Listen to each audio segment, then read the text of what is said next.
Can you hear that? Checking audio levels. Yes, you can hear that. All right. Do this for 15 years, and it turns out you still don't have it figured out. Okay. As I was saying, welcome back to the John Daigle Show, where we are no longer muted, and I don't know what episode it is. That's my fault for starting on a Thursday a couple months ago, as opposed to trying to keep the episodes even. And I'm about to get into why I'm still irrationally pissed off about last Friday's $2,000 fantasy football stream, available for replay on the YouTube channel that you should be liking and subscribing to right now. Rumor has it, the more you like and subscribe, the more intelligent I get. And do not forget to unmute myself moving forward.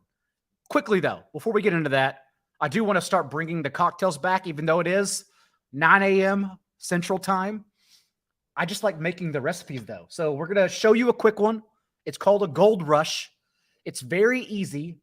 Honey, lemon, bourbon.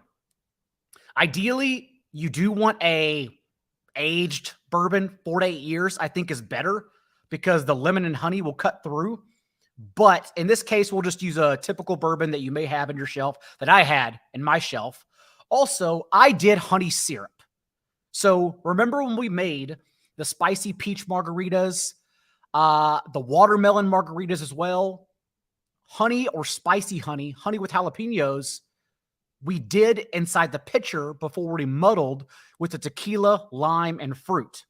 But in this case, since we're not muddling and we're shaking the honey, rather than having that honey not cut through and then potentially stick to the bottom of an individual cocktail mixer, I wanted to make honey syrup.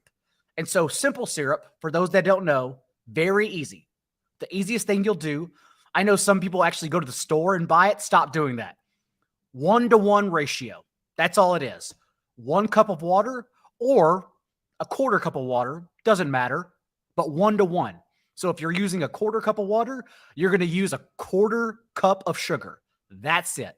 1 cup, 1 cup, 1-to-1. Simple. And then when you start getting into the mixes, like you want some lavender simple syrup for a gin cocktail, that's when you start actually buying the fresh herbs. Rosemary as well. You buy the fresh herbs and you mix it in yourself. You can figure that out your own. But 1-to-1 for simple syrup. In this case, since I wanted honey syrup, because we're shaking the cocktail, I wanted 1-to-1 honey to water. So that's all I did behind the scenes. I didn't show you that process, but 1-to-1 honey.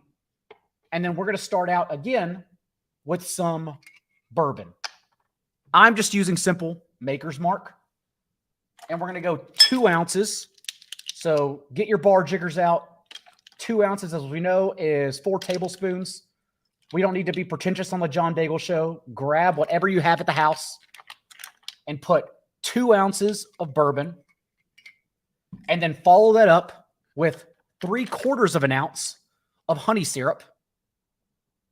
So 3/4 of an ounce would be 1.5 tablespoons, as I do math live. And then 3/4 of an ounce of lemon juice. That simple. And then literally when we have that, we're just going to shake it up and then strain it out, which I'm going to do live here in a second. Once I squeeze this,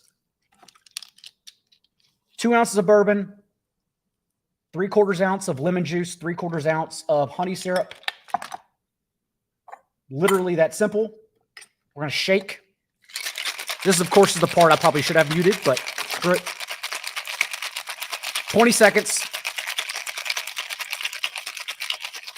And then we are going to get into why I'm still so frustrated about last week's damn draft. Anyways, here it is.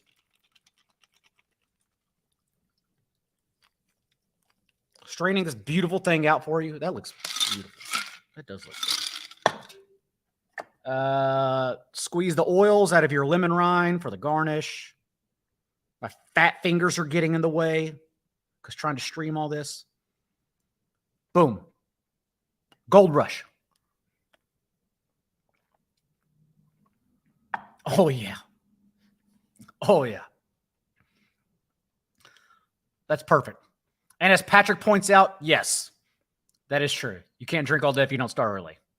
Today's also just this show, and then rolling out more team previews for you. We should have 10 up on the site after tonight. At least by the time you're watching this at noon. Well, I'll do all the plugging at the end. Let's get to it. Now that that's made, let me talk to you. Because, as I mentioned, last week's 101 Friday night, you can go back and watch it. We had a lot of fun with the chat. I'm going to do more of those streams, by the way. I think I really enjoy solo streaming, which all solo streaming is me drinking and yelling with the chat. And then I'll let y'all make the picks that I'll eventually cut. Like, I look back at that team, and I'll show you the roster in a second. I think I let the chat pick Jelani Woods at the end. And Jelani Woods may be good, but should I have actually grabbed someone that had more upside or contingency value in a managed league? Probably, but it's okay. We all have fun together.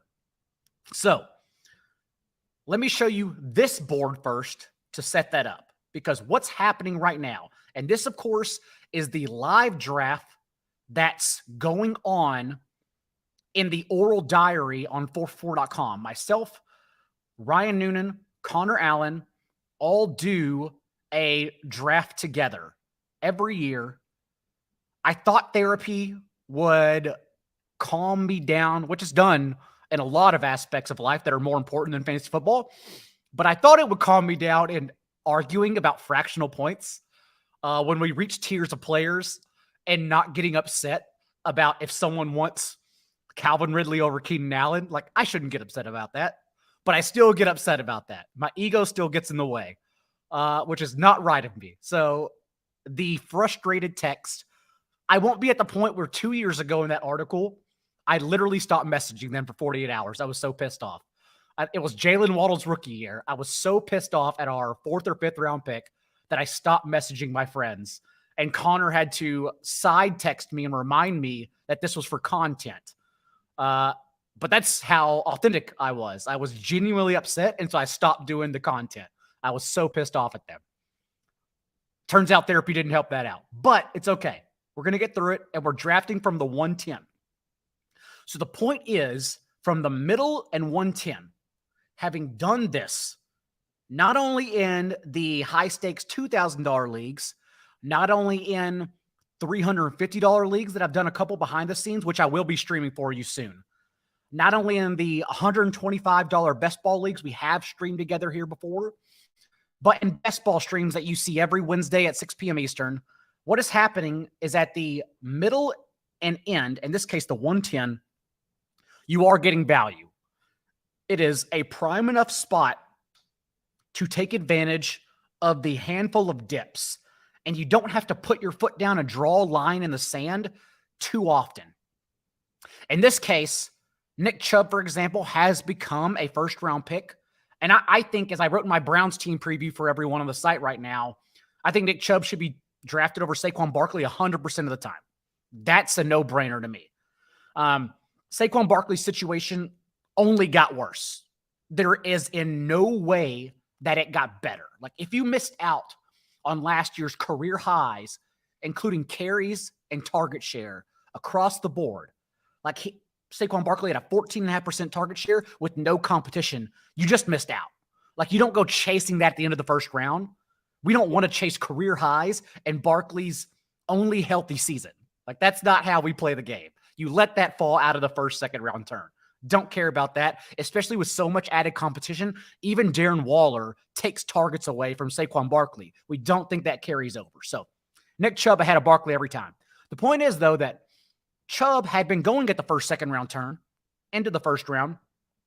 But because we're plopped in the middle or the 110 spot, that's a value. We actually had a slight discussion, all available for free, again, in that oral diary on the site. It should be my latest tweet, too. I think it's my latest tweet. Just a couple down if it's not. That's a good fucking drink. Had a little bit of a discussion here because, you know, you do need to go through A.J. Brown, CeeDee Lamb, Amon-Ra St. Brown with your teammates. I have Amon-Ra St. Brown ranked over CeeDee Lamb, but again, tier, same tier, no big deal. I can back off that. I don't care. But we were discussing Nick Chubb at 110 because we thought that was a valid pick. So when Nick Chubb came back to us, that's considered a dip. That's one of the dips I'm talking about. We take advantage of that ADP dip. It comes back around. And really, we're crossing our fingers at this point. I am. I don't think they're ready to have this discussion, but I'm crossing my fingers for Breece Hall over Josh Jacobs because I am no doctor, but I think one of the greatest skills that anyone could develop in life is just listening to smarter people. You can be the biggest donkey in the world, but as long as you listen to smarter people, you will take advantage of a lot of aspects in life. And the consensus of the smarter people when it comes to Breece Hall's injury, the consensus, there are some outliers that say, oh, Breece Hall won't recover, yada, yada. But the majority of the fantasy therapists, as they like to be called, since they are professionals, the majority are saying that we should not worry about Breece Hall's ACL recovery whatsoever. Like, historically, those that have bounced back are elite athletes who earn targets. I don't know if earning targets is a function of maybe being on your feet more for more plays, maybe cutting more because you're running routes and not just going straight line through the gaps. But those are two aspects of how you bounce back per 444's Adam Hutchinson, per like literal Minnesota Twins minor league therapist Edwin Porras of Fantasy Points, like per the sharp people that, again, I'm listening to because I don't know. Breece Hall is a value in the third round. We are not worrying about his injury or recovery, more importantly, whatsoever. So the fact he's falling here because of a Dalvin Cook situation, when Dalvin Cook is reportedly so far removed, not only from this universe, but from signing with the Jets. The latest reports from the people I trust behind the scenes are that Dalvin Cook wants $15 million guaranteed, and what is 3 divided by 30? Well, what a fucking dumb question I just said out loud. $10 million per year, but $15 million up front. Whereas the Jets are offering $5 million for 1 year because running backs Ezekiel Elliott, Leonard Fournette, Kareem Hunt, Dalvin Cook are not being honest with themselves. They are not understanding the market that is happening right now. That's why when everyone tells me to draft like Leonard Fournette, Kareem Hunt, these guys in the last round because of best ball, for example, because of the CLV, that's not how you get CLV because I still don't know if these guys will sign. If they still want even $5 million, honestly, like, yes, Dalvin Cook is considered, not by me personally. I think Leonard Fournette's the best of all of them still. But if Dalvin Cook is considered the best among football guys, and Dalvin Cook is so far removed, $10 million guaranteed removed, at the very least, from what the team that covets him the most is offering, then why are we drafting these players for CLV? Why aren't you taking Duke Johnson? Why aren't you taking Darrell Williams? Because now we've already seen James Robinson and Kenyon Drake get CLV because they're only getting a couple million per year. If Zeke and Fournette and Cook don't understand their markets, you're not getting CLV because these other guys are just going to keep being rotated. They're going to keep being recycled in and out. So that's how you get CLV, is going to the next men up. And the next men up are Duke Johnson, Darrell Williams, that tier instead of these guys who may not even play this year because they don't understand their own market at all. And their agents are telling them something that is completely wrong. But to answer your question, Jack, yes. So maybe it's a little scarier that Breece Hall's current status in the end of the third round is setting it up to potentially be an anchor running back. We haven't even talked about one-on-one. I'll get there in a minute. Now we're just ranting. But again, because most sharp people, the consensus are saying that Breece Hall is a value as a 90 percentile spark athlete who earned a 12.5% target share last year, a position high 21 air yards per game. So he was a deep route runner, getting that high target share as well. and so young from an earlier tear than Javonte Williams, a full month earlier than Javonte Williams, Breece Hall remains a steal at the end of the third round. And you can pick apart advantages like that. In this case, we didn't get Breece Hall, obviously, one pick before, although I think Connor and Noonan were too scared to take Breece Hall. I don't know why, because we should be taking him here every time. But I did convince them to suck it up and remind them that scared money don't make money, and Josh Jacobs here is the dip we take. Because, again, these are the dips you can afford. I wouldn't even consider Lamar Jackson a reach, given that the next three quarterbacks had gone so high and were already off the board. You come back with Mike Williams and Tyler Lockett, and you have to pick through the tiers and argue about the rankings and everything, but that's fine. And then we get to the Pat Freiermuth, whether we should have drafted him or David Njoku. Again, same tier. I don't care personally. And remember, we talked about this last week, that I still think Greg Dulcich should be in this range. Greg Dulcich, although I love Marvin Mims. My 21 sleepers, I'm going to add to it. It's going to be updated for the next month through week 1. But right now it's 21, Daigle's 21 sleepers that he's taking from round 14 on for redraft leagues. And Marvin Mims is in there. I love Marvin Mims. I explain why in there. But Greg Dulcich is the one that's being forgotten and should be going in this range right here, basically next to David Njoku and Pat Freiermuth. He was a major winner. So that's where we're at with this draft. But we're still taking dips, right? Josh Jacobs, Mike Williams behind these individuals, whereas Mike Williams usually goes around. DJ Moore has a 50 ADP on Underdog, for example. Mike Williams, I believe, is still sitting at 45. So we think Mike Williams usually goes beginning of 5th round. Tyler Lockett is a player I think is probably should honestly be ahead of DJ Moore. So love Tyler Lockett. We agreed on that. Nonetheless, dips and taking advantage of ADP.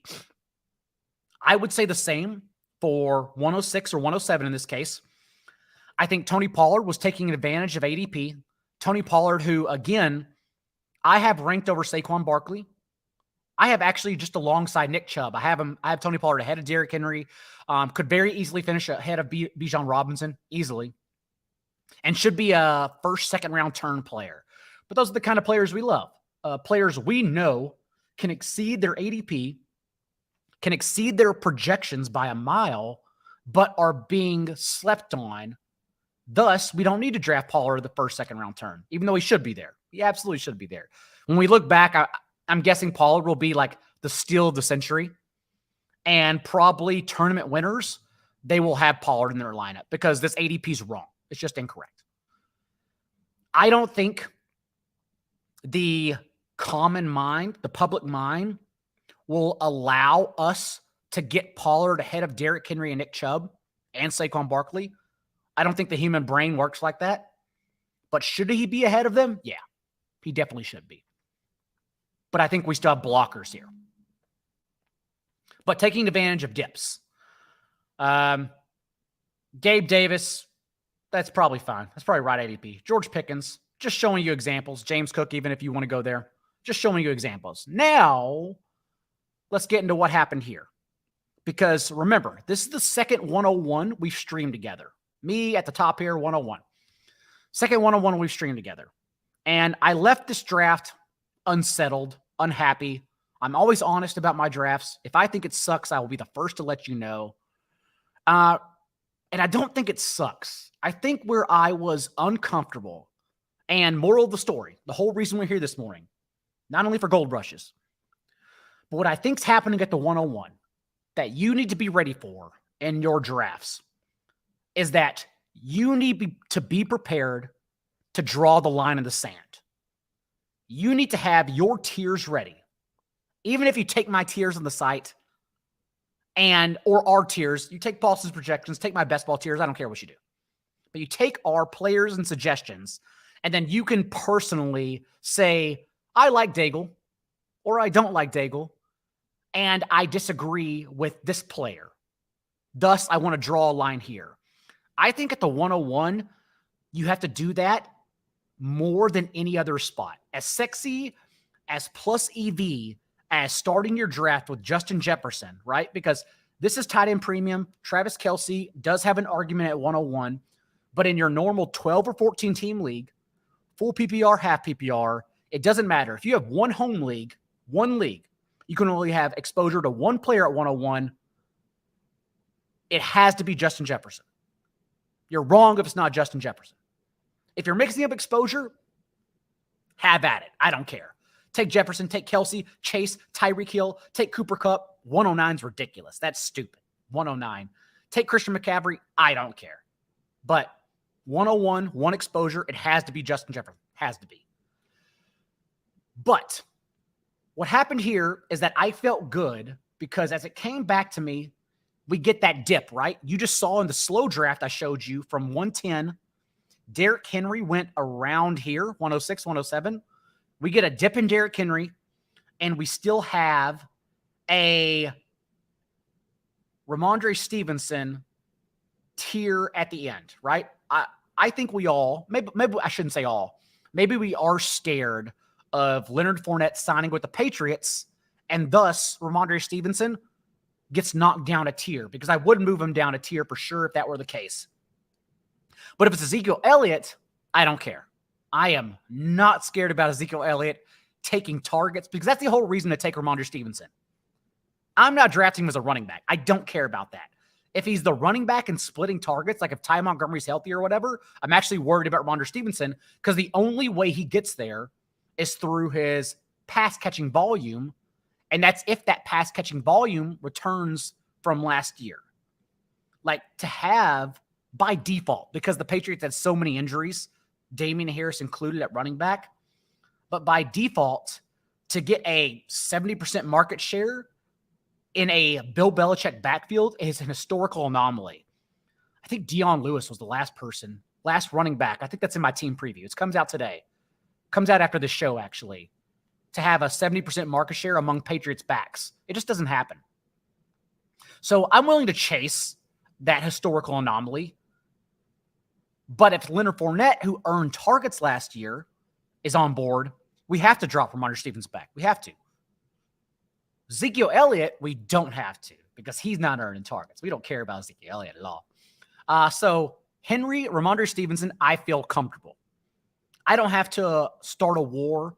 I don't have to look into my CSV or paper and say this player needs to be ahead of this player. I'm comfortable. I take a dip and I take a tier, and that's it. Go Joe Mixon, go Jahmyr Gibbs, everyone else, whatever, right? If Josh Jacobs or Breece Hall were to fall back to us, we'd take them. But we're not worried yet. Here's where it gets interesting. I think here is where I'm upset about. Because what happened is then, when I talk about getting squeezed from the one-on-one and having to be more prepared, was I prepared? Of course. This is my job. And I've been doing drafts since February, literally. I was prepared. But I was not prepared to be the person who said, I'm going to start these tiers. Like, I prefer to let the board come to me, because a lot of these guys are just the same player. Like, you can argue about rankings, but I absolutely hate when people have hubris, and like, you can even see that 8 receivers in a bundle are the same player. But then the people then drafters will have egos and say, but rather than like when you're at the end, letting those players fall to you and just taking the dips because they're all the same player, like, I'm actually going to have the hubris to take this player because like I think they're better than X, even though they're in the same tier. Who cares? It doesn't matter. They're all the same player. Like, if Calvin Ridley, DK Metcalf, and Jerry Jeudy, right? Actually, Calvin Ridley, DK Metcalf, Deebo Samuel, sure. Jerry Jeudy, maybe's in there, whatever the case. If they're at the 110, I'm not taking Calvin Ridley, because I'm just saying 11 and 12, y'all do the damage. You figure it out, and I'll take the leftover because all those guys are the same. I don't have an ego enough to say I know for a fact Calvin Ridley is going to outscore Metcalf and Deebo Samuel. I do not care. You make the mistake. I'm not going to be the one to make the mistake. In this case, though, from the 101, having now streamed 2 together, 125 best ball and this one in particular, I think we have to not make mistakes. Let me rephrase that. I think we have to let the board know, if you are 101 in your home league or your next draft you do, I think you have to let the room know, the next 11 picks know that you are ready to make mistakes. Not necessarily that you're making them, but from our experience together doing 2 live drafts now from the 101, what happens is you have to declare war. It's like in poker.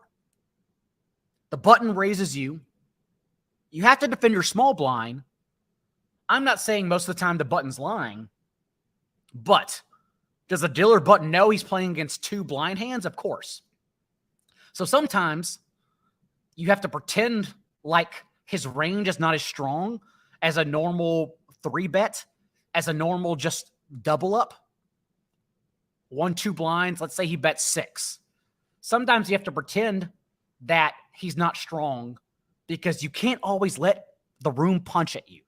You have to slip. You have to put your arm up. I think that's how they box. That's how I saw Nate Diaz box on Saturday, by the way. Shout out to the MJ3 and Scott Smith in the 4-4 UFC Discord channel, because they called a Jake Paul decision. And although Jake Paul's a terrible human being who I wish was never on our televisions, I won plus 260 bet on that. So anyways, sometimes from the blinds, you have to slip and you have to jab back because you can't always let the button punch at you.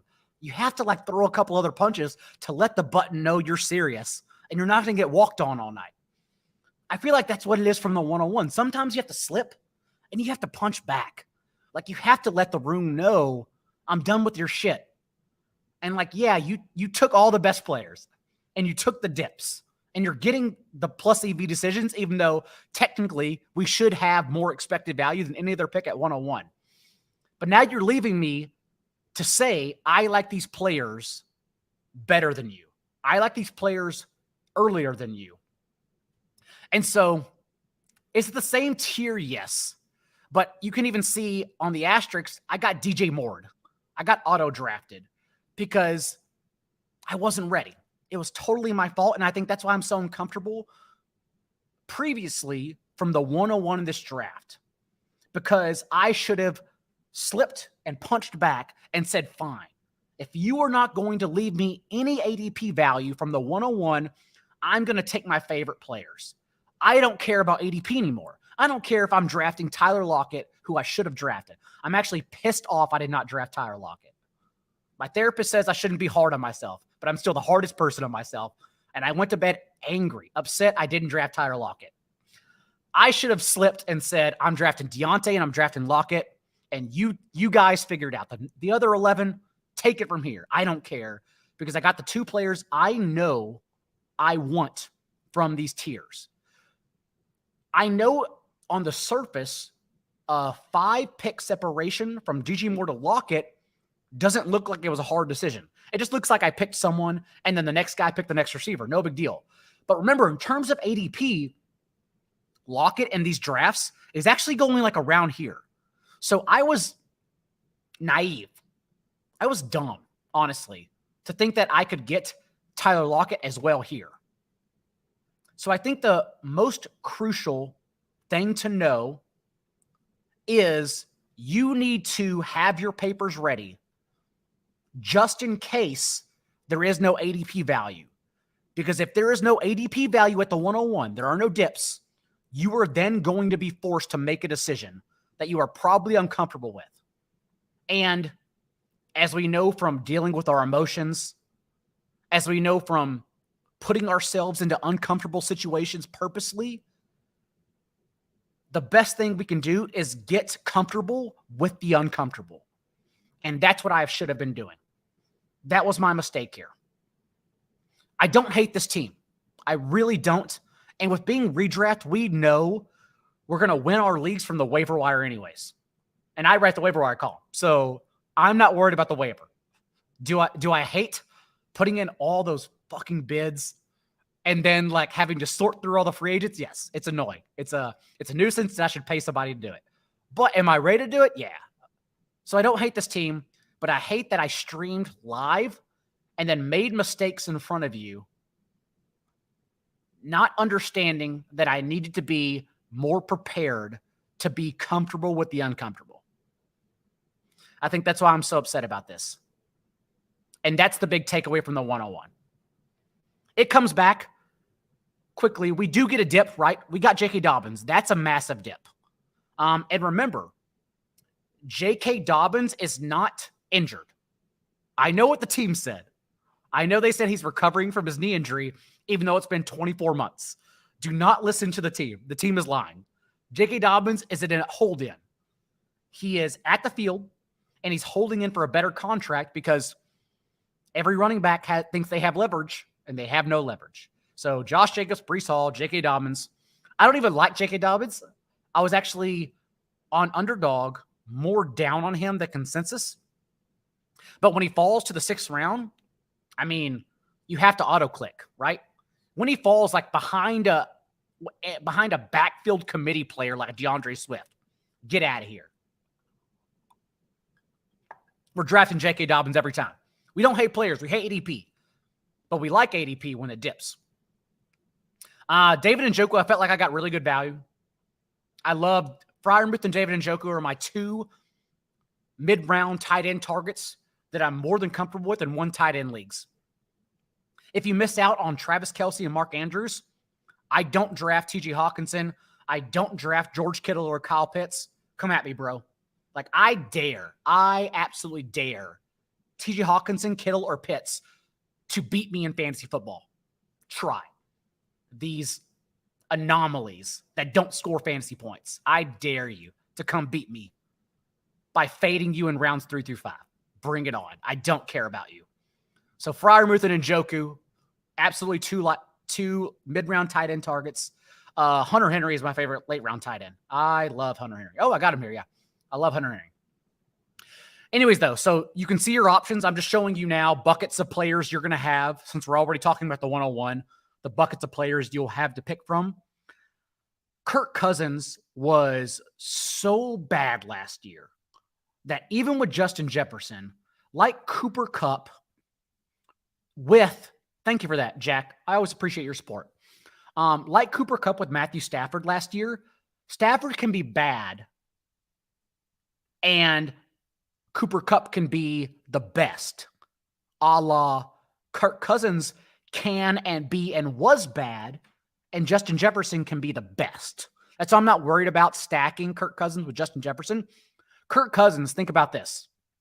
Let me make sure I get this right. Hold on. I want to say the stat correctly because I was amazed when I looked it up for our team preview. And of course, my team previews, the Vikings one's free. You can go look at it now. Yes, Kirk Cousins did not have a single top 5 finish, right? So he's viewed as a ceiling player because he plays with so many perceived good options. I don't think T.J. Hawkinson is a good option, but Kirk Cousins didn't have a single top 5 finish until week 14. Like, he didn't have a ceiling. He was just merely a floor player. And that's not the kind of players I want whenever I'm waiting at quarterback. Whereas Geno Smith was a ceiling player. MVP through the first MVP candidate in the mix through the first half of the season as the QB 10 in points per game. And all they did was basically say, how about we don't throw the ball to Noah Fant and we instead throw the ball to Jackson Smith-Njigba, who averaged 4 yards per route run. 4. Next to some players you may have heard of, Garrett Wilson and Chris Olave. They were kind of good. Jackson Smith-Njigba averaged 4 yards per route run in 2021 next to those 2 players at Ohio State. That's fun. So Geno Smith, I think, is a very clear mid to late round quarterback option that you can just run out as your QB1 and probably soak up all the receivers you may miss. In this case, we had JSN, so no big deal. I'm fine getting JSN. But Geno Smith is like an obvious. Again, when you have to take stands, I don't mind taking stands on Zay Flowers. I like Elijah Moore a lot. And I probably would have double tapped if Sky Moore was here. When we discuss dropping our egos and coming around to players as we learn more news, Sky Moore's one I have grown on.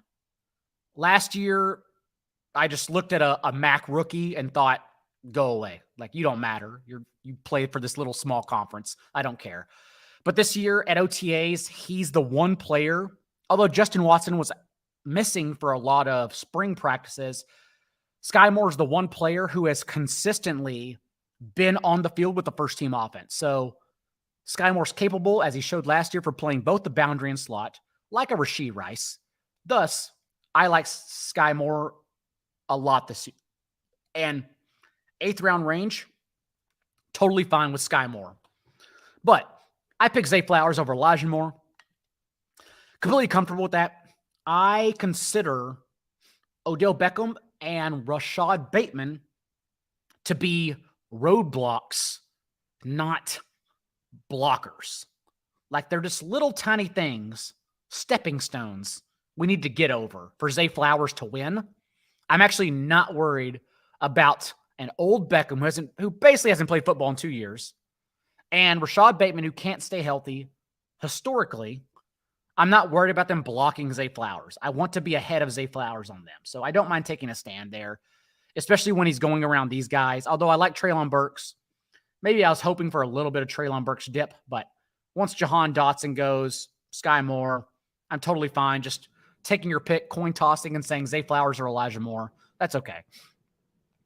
And from there, in a redraft league, since this is a managed team from the 101, we're still tacking on a couple more running backs.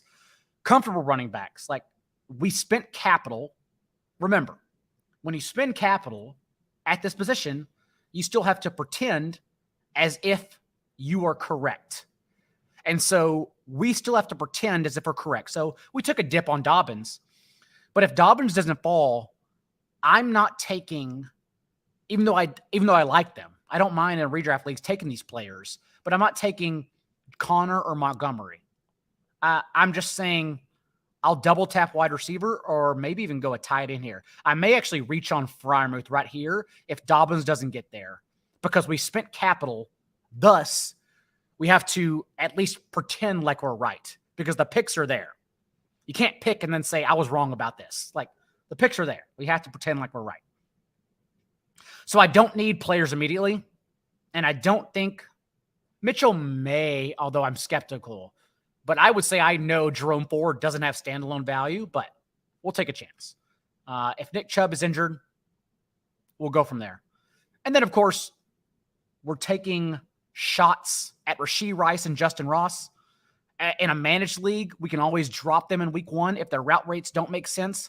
Justin Ross may be cut too. That's why I don't want to draft Justin Ross in best ball because the reports are that Kadarius Toney's healthy, or at least that'll be active for week 1.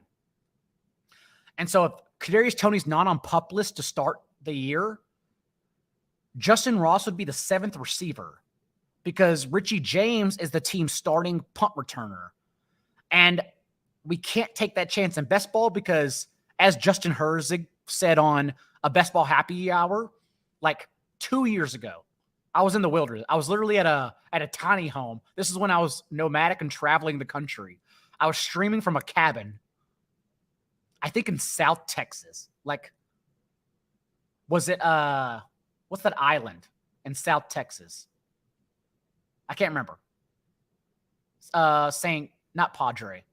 I'll remember it later. Anyways, Justin Herzig even reminded us the year after he won the first Best Ball Mania, he was on a stream and reminded everyone that every pick needs to be usable. Like, literally in best ball, every pick, if you take AJ Green in the 17th round, he better have at least one usable week. If Justin Ross gets cut, he has no usable week. So I'm not worrying about him in best ball. But in redraft, we need to take a swing on his upside. So I don't mind. Not only do I don't mind, I want to draft Justin Ross as a player I may drop in week 1 in managed leagues.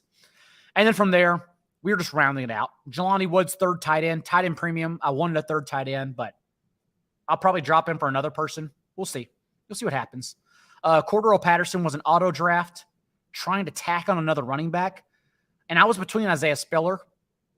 Spiller, of course, 3rd string running back for the Chargers behind Josh Kelly, but workhorse, 3-down profile at Texas A&M. And we're just 1 year removed from that. Like, there's nothing suggesting if Austin Eckler were injured, because that's the whole theory behind drafting Isaiah Spiller in deeper leagues. If Austin Eckler was injured, Isaiah Spiller at this stage of the drafting still has the better profile than Josh Kelly. We're going to take a chance on that. Worst case scenario, again, is that we cut him. And remember, in my first waiver wire column, first week of September, gosh, that's so soon. Don't remind me. Don't remind myself.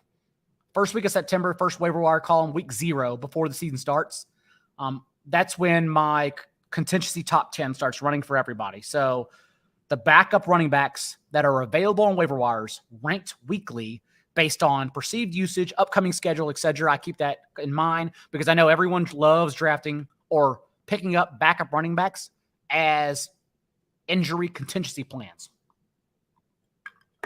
in the waiver wire column a month from now. But anyways, and then I wanted Saints defense. I wanted the Jets defense. Who did Jets play again? Week 1. I can't remember. But I know I was targeting Falcons, Saints, and Packers defense as late round. Ended up with the Packers because at the very least, if you get squeezed on defenses from the top, everyone takes one. Packers played Justin Fields week 1. Rushing quarterbacks historically give more sacks because obviously they're taking off behind the line of scrimmage. So I was just trying to get cheap points. Not even saying the Packers will stop the Bears. I'm just saying give me some cheap sacks from the very last pick. So that's what we're hoping for, Joe, is that this team will look better. Thank you, Jay. That's what I was thinking of. South Padre Island. I knew it was Padre, not the Spanish word for father. And I knew it was island. I couldn't put them together. Anyways, though. If Dobbins were not there, yes. I don't think I would have done running back since I already spent 2 picks. I think it would have been Pat Freiermuth to get my first tight end. Doing this mentally in my head. No, Freiermuth was gone. No, Freiermuth was there. Yes, it would have been Freiermuth there for sure. And then a wide receiver, so still JSN. But it would have been Freiermuth. It would have been a tight end instead. That was just a dip range for me. Jets and Buffalo week 1. So I wasn't starting Jets. I think it's in the last rounds, Falcons, Saints, and Packers. I'm not even looking for beyond week 1 in the late rounds for defenses. We're looking at just week 1. And so I think those are the 3 strong options. Anyways, though, that's the story from the 101. That's what happened. And managed leagues, I don't think you need to stack Jared Goff because the idea is to have Jared Goff for down the stretch in the second half of the year, since the Lions play 8 of their last 9 games indoors on turf. So I don't need to worry about Jared Goff. And honestly, week 1 against the Chiefs, up-tempo game, I may start Goff over Geno Smith. But that's a discussion for rankings and for another day, for week 1. Let's not think about that now. There's far too much to do between now and then. So we'll be back. Here we go. Yeah, Jets. Don't draft the Jets, as historical anomalies is pointing out. Bills, Cowboys, Pats, Chiefs, Broncos, Eagles. And I can tie that in and then get out of here with y'all. I mentioned that in my Jets team preview, that they're scheduled to the first 6 games. That offense, I don't know. Because everyone is only saying about the Jets and Aaron Rodgers. No one has like data behind why Aaron Rodgers will supposedly bounce back. Everyone is only saying he'll be better. Like that's what they do. So if you read or hear something, from myself included, if we just say like Aaron Rodgers will be better, ask why. Why will he be better? Because no one knows why he'll be better. No one can give you an actual reason except for the hatred in his heart, except for the pure spite to try and prove everyone wrong, even though he looks malnutritioned right now. He looks like Tom Brady last year, where he's just completely unhealthy and not prepared to play football. No one can actually give you a quantifiable reason why Aaron Rodgers would be better, which is always means we should probably just avoid that player altogether. Who cares about Aaron Rodgers? So, Jets team preview on the site. More team previews on the site. Patriots and Dolphins, if you're watching this at lunch, will be out by then. And my 21 players to draft from round 14 on the site as well.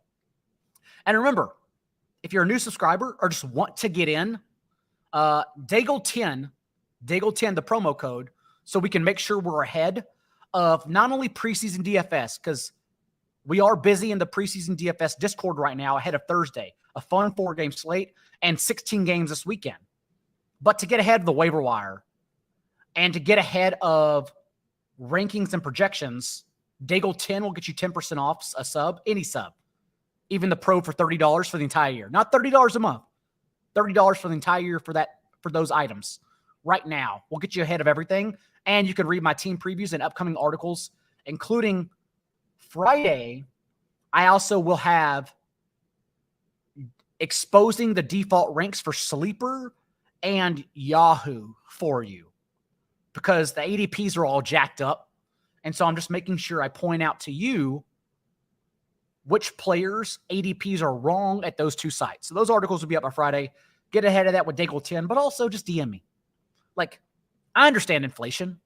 I understand we all have bills to pay, that we're all like squeezed for moving.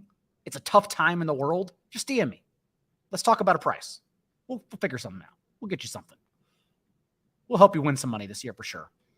And finally, I'll answer Don and then I'll get out of here because we do have work to do. But there is no making sense of the Dolphins and Bears backfield. So my read on the situation right now is that for the Dolphins, I've actually come around to drafting Raheem Mostert because in camp, Raheem Mostert is currently being used as the pass-catching back. He's actually playing the third down role.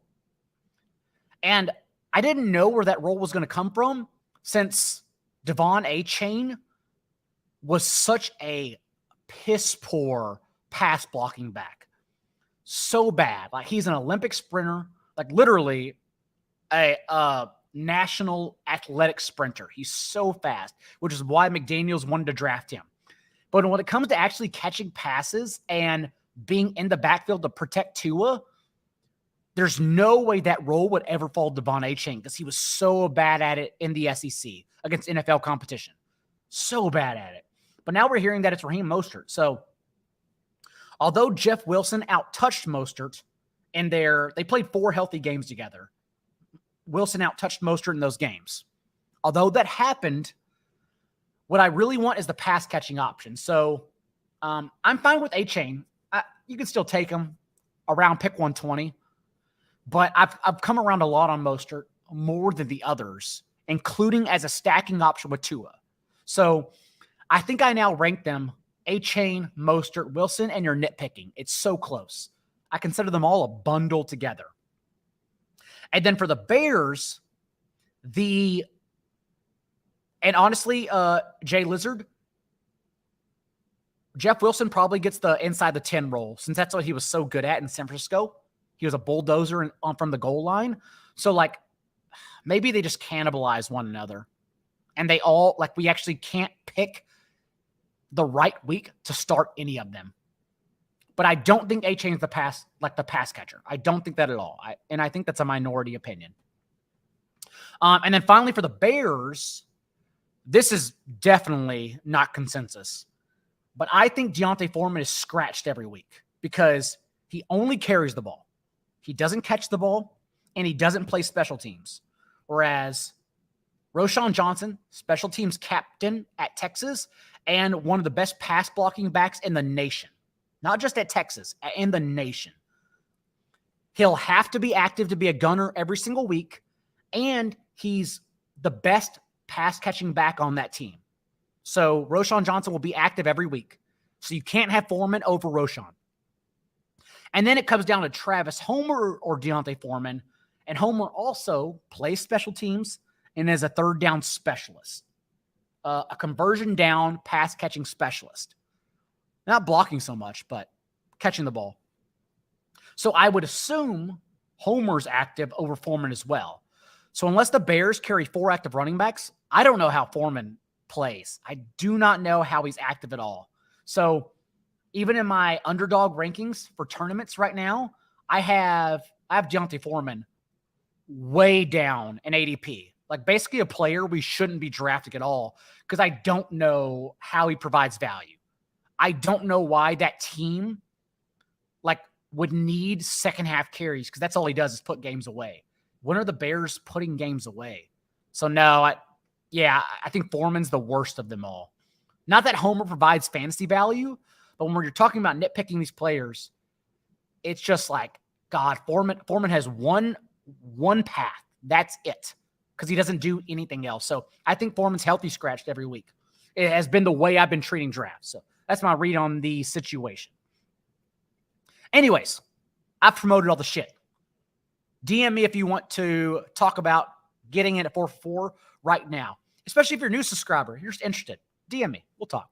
Anyways, we'll be back on Thursday. We'll probably talk more preseason DFS. I'll bring on a guest. We'll make another cocktail. And then it's Expo week, Fantasy Football Expo in Canton. We'll have details then. So until then, check out the site. And remember, be a little bit kinder. What's required? We'll see you next time.